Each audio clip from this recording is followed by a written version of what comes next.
Beyond the immoral acts that we often highlight with these environments, particularly with Sodom, the real essence behind John describing Jerusalem in this way is because of the wicked nature that dwelt in this city. He saw the wickedness comparable to Sodom and Gomorrah, and that showed the reason why this is significant is because both Sodom and Egypt represents a type of the world. Sodom was destroyed by fire. That is prophetic of the destruction that is to come in the last days. So even though we're in the Old Testament with Sodom, it is to prophesy the future that is to come later. Also, Egypt represents a type of the world. But when we look at Egypt, what do we see? We see a body of people that belong to God that's delivered out of Egypt.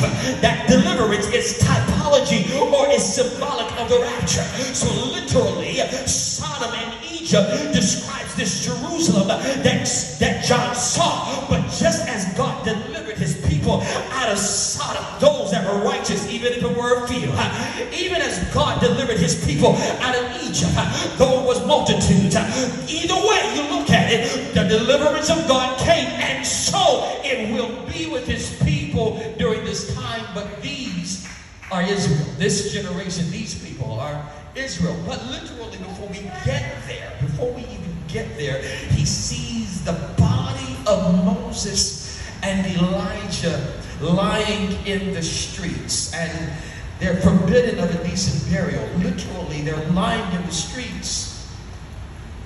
And it is believed that the actual location where their bodies will lay is believed to be the same place where Christ was crucified.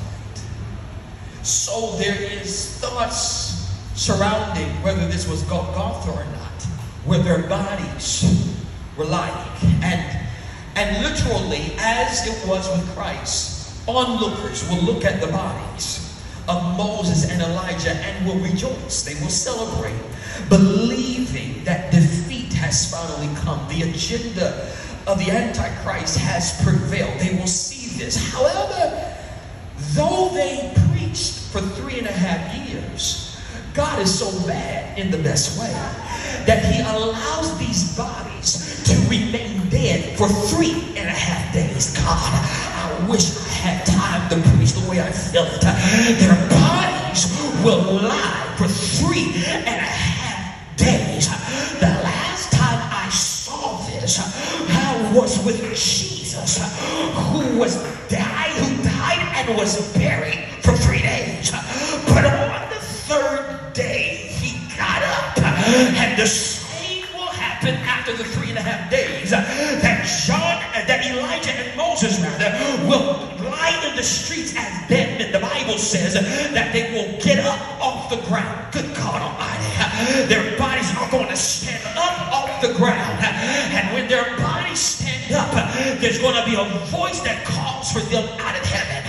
And immediately they're going to ascend into heaven to be in the presence of God. And this is the sign that the opportunity that was given for redemption has now concluded.